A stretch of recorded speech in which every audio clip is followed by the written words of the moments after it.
Sana okay lang tayo. Maliha is in the bathroom now.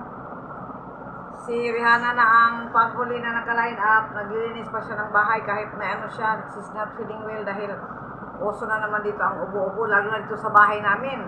May ginagawang building sa tapat ng bahay namin. Maalikabok.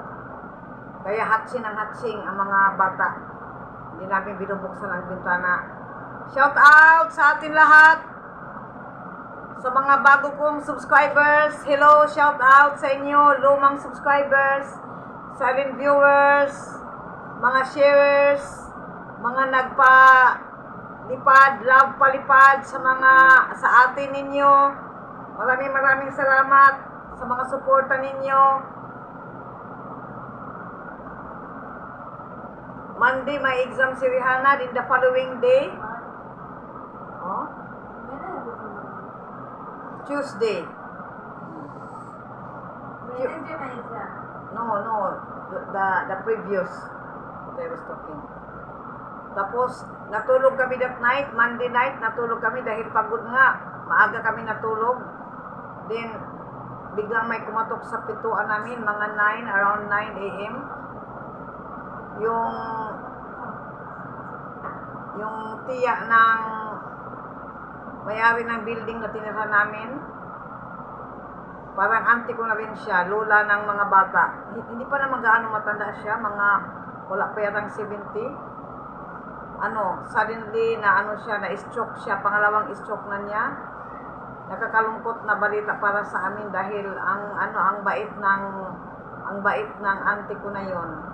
Auntie ang tawag ko sa kanya, Kalama ang tawag sa bangla ng auntie is Kalama. 2 days siya sa hospital. Tapos, Tuesday, kinato kami nitong kasamahan ko sa bahay. Binalita, namatay na nga daw. 6 a.m. ng Tuesday namatay. Nung nagising ako ng 9, pagkakatok, andito na yung No, pani maliha?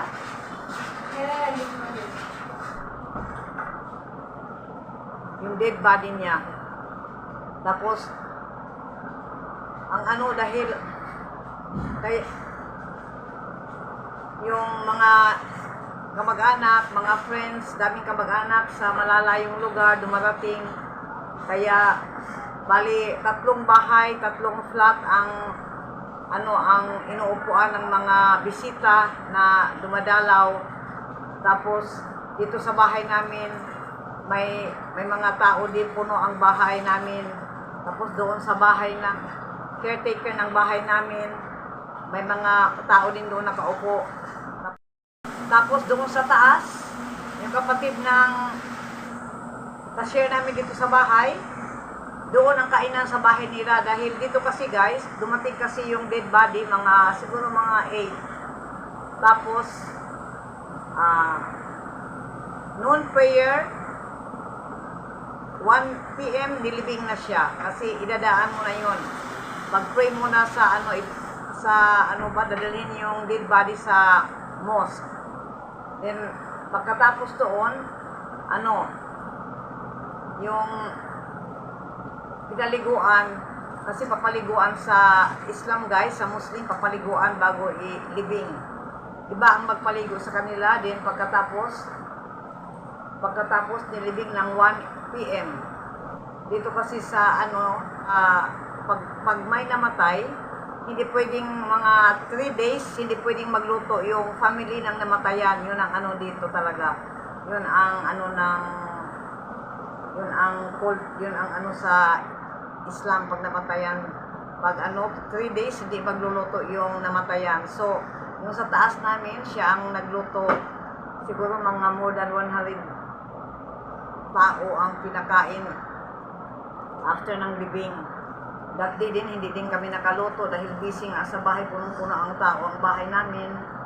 Kasi 2 rooms, 2 bedrooms itong bahay namin, isang drawing room. Diba, isang room lang occupied namin. Dito sa room namin, na dito din yung mga bisita.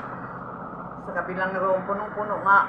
Tapos yung mga lalaki doon sa labas, mag-rent sila ng chair.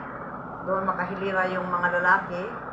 Tapos pag ilibing guys, hindi katulad sa ano, pag ilibing ang isang Muslim, hindi pwedeng maglibing yung mga babae. Yung mga lalaki lang talaga ang ano, ang sumasama sa libingan. Yung asawa ko nga nung nilibing, sinakay sa ambulance yung hubby ko, tapos daming yung mga ka-office mate niya, mga daming nakikilibing.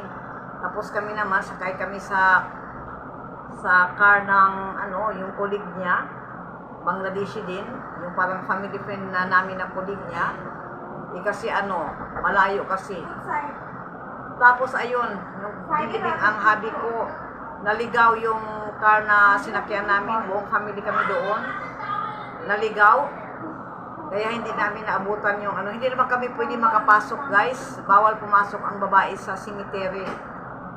Yung mga lalaki lang. Pero kami, mag-park lang kami ba, kaso hindi namin na dahil naligaw nga yung kotse na, yung sasakyan na inanuhan namin, sinakyan namin. Kaya last Tuesday, walang luto, hindi nagluto. Doon din kami kumain sa taas. 9 AM, wala ring kaming almusal dahil nagsidatingan na kagad yung mga bisita nung hinato kami nitong cashier ko sa bahay. Andun na pala yung dead body, andiyan na sa labas. Ayun. Kaya wala nang di ako nagbili ng wala kaming tinapay dahil pumasok na yung mga bisita kagad dito sa bahay namin at saka daming tao sa labas. Hindi na kaagad ako, wala kaming almusal that day, last Tuesday, the other day. So grabe ang gutom.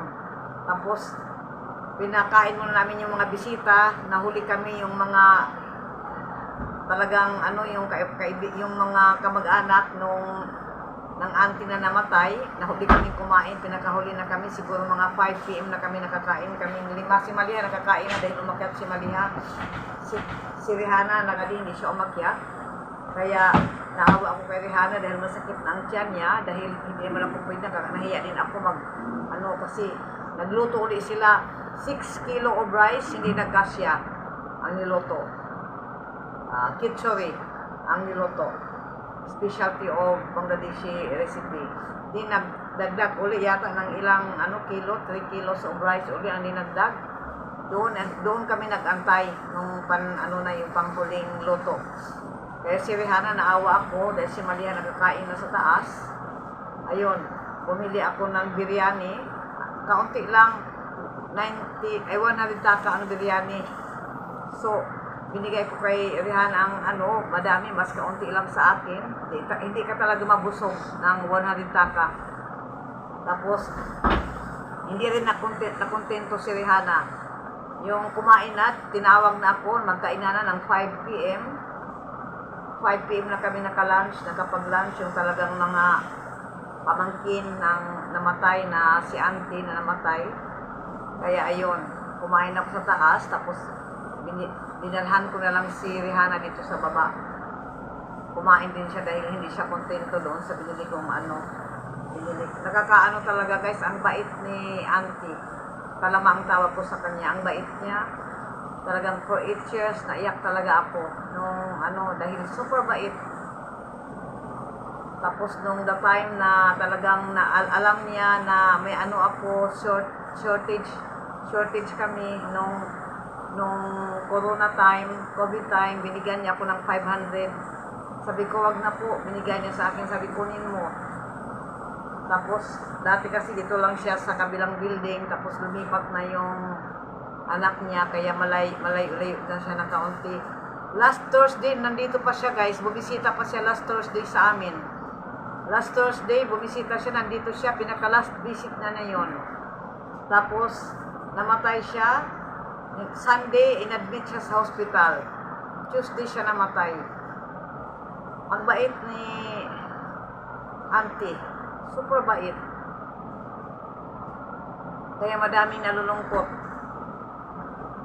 Advices niya sa akin, lahat na feel niya yung problema. Dahil siya din, wala din siyang asawa. Namatay din ang asawa niya. Kaya na-feel niya yung problema ko. Dami siyang advices sa akin. kung ano-ano na lang, kaya nakakalungkot. Pero ganito lang talaga guys, paisa-isa lang talaga tayo, hindi naman tayo importante dito sa world. Paisa-isa lang tayo kung kailan.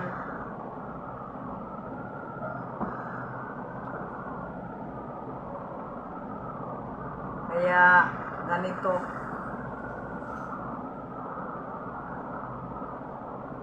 Okay guys, yan lang muna ang update ko sa inyo. Magluluto pa ako. May binigay na, ano ba ito? Yung left right leg ko, medyo maayos-ayos na ng kaunti. Hinilot nila dalawang magkapatid. Pero masakit pa rin ng kaunti. Okay guys, thank you so much sa mga love, sa mga nag-share ng blessings. More blessings to you all. Ingat-ingat tayo. Ingat, and God bless us all. Take care everyone. You're the night sky trying to make me see